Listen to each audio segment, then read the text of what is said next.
দর্শক আসসালামু আলাইকুম। দেশ ও বাইরে যারা এখন সবাইকে প্রীতি শুভেচ্ছা। দর্শক আজকে একটি মেয়ে আসনের সাথে কথা বলা বললাম। মেয়েটির নাম হচ্ছে মৃত্যু, দেশের বাড়ি কুমিল্লা। তো মেয়েটি খুব কষ্টে আমার সাথে কথা বলছে। ভাই, আমি আমার জীবনে কষ্ট করতে ধরুন, আমি অসহায় গরিব, আমার বাবা মা নাই, আমি আমার দাদিকে মানুষ হয়েছি, দাদি আমাকে মানুষ হয়েছে, ছোটো থেকে আমার বাবা মা মারা গেছে। তো এখন খুব কষ্টে আমার দিন যাচ্ছে, আমি অনেকদিন খেয়ে না খেয়ে থাকি। তো দাদি আমার এতকাল মানুষ করছে, বড় করছে। তো এখন আমি বড় গেছি, দাদি কাজ করতে হয়, আমার কাজ করতে হয়। তো আমি একটা সেলাই মেশিনে কাজ করি। আমার বাড়ির পাশে আমার আপা আছে, তো তার কাছে আমি কাজ শিখছি, সে কাজ শিখেছে। হ্যাঁ, তো আমি যখন সময় পেতাম তখন তার কাছে কাজ শিখতাম, কাজ করে এখন আমি তার কিছু মেশিন আছে, মেশিনে আমি কাজ করি। আরও কয়েকটা মেয়ে আছে, ওই মেয়েরা মিলে এর সাথে আমরা কাজ করি। খুব বেশি টাকা পয়সা পাই না, দেখা যায় দৈনিক 400-500 টাকা ইনকাম হয়, দেখা যায় 200, 250, 150 এরকম আমাকে দেয়। এভাবে আমি আস্তে আস্তে চলতেছি, কাজ করতেছি। তো অনেকদিন যেমন হয়ে গেছে কাজ করে এখন কিছু টাকা পয়সা হয়, ওই টাকা দিয়ে আমার দাদি থাকি, বাসা বাড়ি আমি চলি। আমার ছোটোটা ভাই আছে, ওরে মাদ্রাসা পড়াই। এইভাবে আমার দিন যাচ্ছে, আমি দিনে প্রতিদিন কাজ করতেছি। আমার এখন বর্তমানে বয়স আমার 19-20 বছর চলতেছে। তো আমার বিয়ে বয়স যাচ্ছে। আমি চাই যে ভালো মানুষ, যে নাকি সারা জীবন আমার সাথে থাকবে, আমাকে ভালোবাসবে। আমি এরকম একজন ভালো মানুষ চাই, সারা জীবন আমি থাকবো তার সাথে, এটাই আমার আশা ভরসা। তো দর্শক, আমি আমার কোনো অহংকার নেই, আমার কোনো ডিমান্ড নাই, আমার কোনো বেশি আশা করি না। ভাই, আমি একজন গরিব গ্রামে জন্ম হয়েছি। আমার বাবা ছোটো থেকে মারা গেছে। আমি কষ্ট বুঝি, কষ্ট কারে বলে সেটা জানি।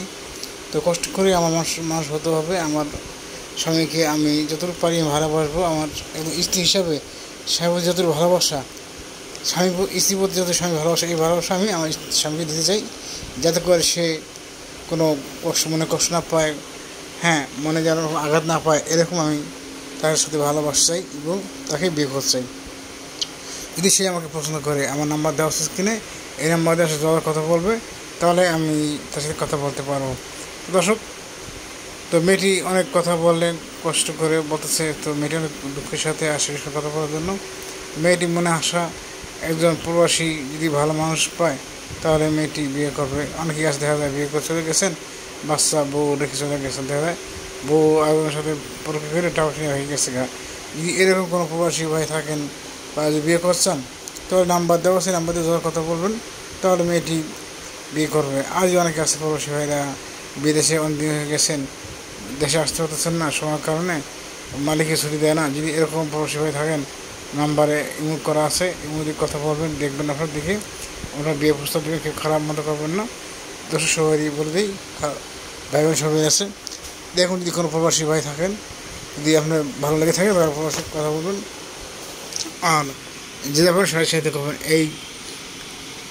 আর মেয়েটি সকালে ওখানে কাজ করে, সকাল 7টার সময় যায়, বিকাল 5টার সময় আসে। আসার সময় ভাইকে নিয়ে আসে হাতে করে, এসে বাসায় দাদি খাওয়া দাওয়া করে, কাজকাম করে 7টার সময়, 7টা সন্ধ্যা পরে আবার নিজের বাসায় কাজকাম করে। হ্যাঁ, এবার দিন যাচ্ছে। তো এখন চাচ্ছে মেয়েটি একজন ভালো ঘরে মানুষ যদি পায়, তবে বিয়ে করে সে তার সামনে ছাড়বে তার সাথে। দর্শক, এবার মেয়েটি চলছে, মেয়েটি দাদা বা আসলে বিয়ে নিয়েছি। মেয়েটি ভালো সুস্থ থাকবেন। মেয়েটি বলছে, ভাই আমি সবাই দোয়া চাই, সবার জন্য ভালোবাসা, এই জন্য প্রথমে আল্লাহ হাফেজ। আমার